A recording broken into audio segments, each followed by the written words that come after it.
Махаббат дерті. Айнұр мен оның жігіті Қанат екеуінің бірін-бірі сүйіп, қазіргі заманның жібегі мен төлегеніндей махаббаттың символына айналып, көз сүйсінер, жұрт тамсанар, қос ғашық атанғанына міне 2 жыл өтті. Жоғары оқу орнында табысқан ғашықтарды оқу жылы аяқталып, группаластары бақыт тілеп шығарып салу үстінде. Вокзалда адам тола, бәрінің көзі бірін-бірі қимай тұрған 2 жаста. Екеуі де өз қалаларына аттанып, Алланың қалауы, үлкендердің ақ батасымен араға 2 апта салып, сырға салу, ұзату рәсімінде Айнұрдың өз үйінде қайта табыспақ ниетте. Пойыз жүрер уақыт келіп жетті. Ғашықтар 2-ге айырылып, өз үйлеріне қарай жол тартты. Үйлеріне аман-есен жетіп, тойдың қызу дайындығына кірісіп те кетті. 2 апта уақыт бұл ғашықтар үшін 2 ғасырға татыдау сірә. Бірін-бірі даусын естімей ұйықтай алмас еді. Мұны күлкі етіп, екеуіне де өз жеңге әпкелері, құмарлары қанғанша тиісіп қалдау. Тойдың болғанынан болатысы қызық демекші, 2 жақта да әр күн сайын ағайын туыстың басы қосылып, үйдің іші абыр-сабыр болып, бәрі қуанып, шат-шадыман, ойнап күліп уақыт өтіп жатты. Әй қайным, не болды соншама? Немене жібектің артынан аңдып жүрген заманауи беке жанда бар ма не? Ана телефон қызып кетіп құлағыңа жабысып қалмасын. Соны айтам-ау, аз қалды. Шыдасаңшы, жібегің құтты мекеніңе тұрақтап, сендік болар күн алыс емес. Қой енді, ана қыздың жұртынан да ұятты.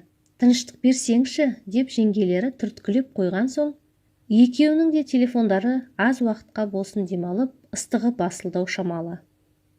2 жастың бір-біріне деген ыстық сезімін көріп, кейбір аға жеңгелердің де мұздай бастаған махаббат сезімдері қайта лаулап, бәрінің көңілдері тоқ, көйлегі көктің күйін кешіп, мәз-мәйрам.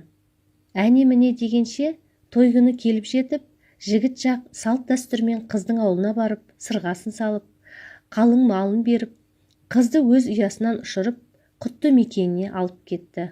Көліктер сигнал аямай басып, бүкіл ауыл тамашалап келінді алып келді. Бір ауылдың жігіттерінің ішіндегі сұлтаны, ең ірі денелі, ауылдың бетке тұтар жігіттерінің бірі, көп қыздың қолы жетпес арманы болған Қанаттың жүрегін жаулаған ақ келінді көру бәріне қызық.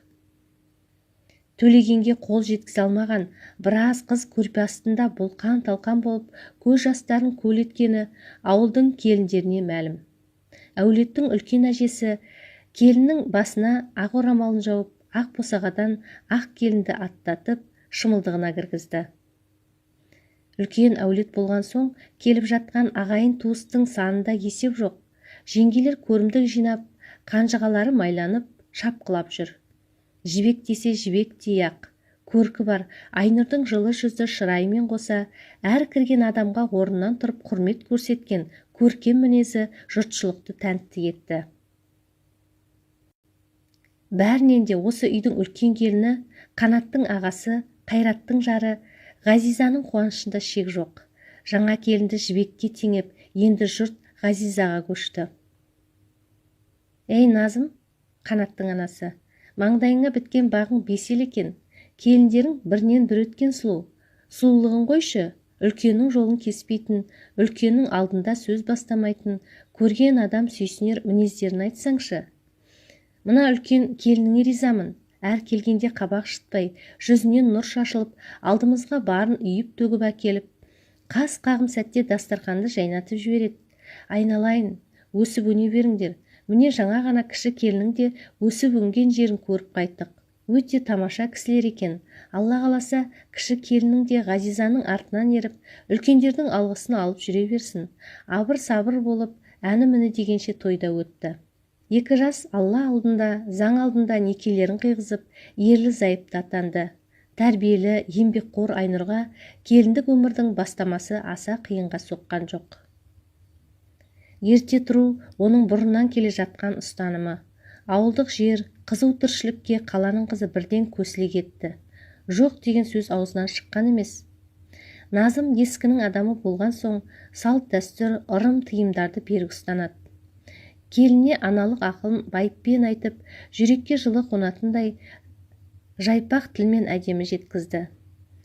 Айнұр да өз тәрбиесін көрсетіп, бүкіл жаңа көрген ағайын туыстың үлкен кішісі бар, есіктен кіргеннің бәріне ақ орамалы жерге тигенше тал шыбықтай майысып, сәлемін салып, ізет құрмет көрсететін.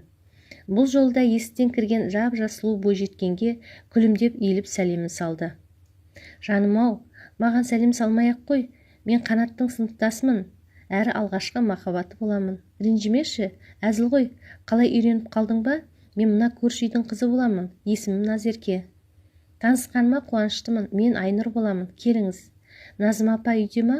Апам шақырып жатыр, түске үй жаққа тамаққа өтсін, айта салшы. Жақсы, жарайды, айтамын. Назерке Қанаттың алғашқы махаббаты боламын дегенге Айнұрдың үстіне найзағай түскендей болды. Көре сала, хал ахуал сұраспай жатып, олай айтқан түсіне алмады. Күлімдеп күн нұрындай жарқырап жүрген жас келінің қабағына қара бұлт үйіріліп, енесіне жаңағы хабарды жеткізіп, ас үйдегі абысының жанына барды. Жеңге, сізден бір нәрсе сұрасам болады ма? Иә жаным, қысылмай сұрай бер. Мына үйде Қанаттың сыныптасы тұрады екен ғой, Назерке ма? Иә, сол жаңа келіп кетті. Кірген бойдақ, ай шай жоқ, мен Қанаттың алғашқы махаббатымын деп дүрсе қоя салды ғой. Оны неге айтқанын түсінбедім. Келе сала ол жылан саған зақарын шашып үлгерді ме? Қайтесің оны? Оның сөздеріне мән берме. Менің қайным мына ауылдағы қыз қырғынның бәрінің алғашқы махаббаты деуге болады. Қайным емес, оның өзі қайнымды айналшықтап, біздің үйден шықпайтын. Саған үйленгенін көре алмай әдейі айтқан бұлар. Бір түрлі екен, есі дұрыс па? Есі дұрыс болғанмен санасы таяз, тілі тас жарады. Сол тілінің кесірінен барған жеріне сіңісе алмай, бір баламен қайтып келіп отыр. Сонда ажырасып келген бе? Иә, бұдан кейін ол не айтса да мән берме, көңіліңе алма, жарайды. Жақсы келін құт, жаман келін жұт дегендей, Айнұрдың артынан Қанаттың ауылдағы сыныптастары бірінен соң бірі шаңырақ көтеріп отбасын құрды. Күнде думан той. Апа, бүгін ана Шәріпбай атаның ұлы Сәбит сыныптасым үйленгеніне орай кешке отырысқа шақырып жатыр. Кешке сол жаққа барамыз. Барамыз дейсің бе? Иә, келініңіз екеумізді айтам. Балам-ау, келінің келгеніне енді бір жет өтті. Қырқынан шықпаған жас келін түнделетіп көшеде жүрмейді. Жассыңдар, тойларың әлі алда. Алда талай қызық күтіп тұр.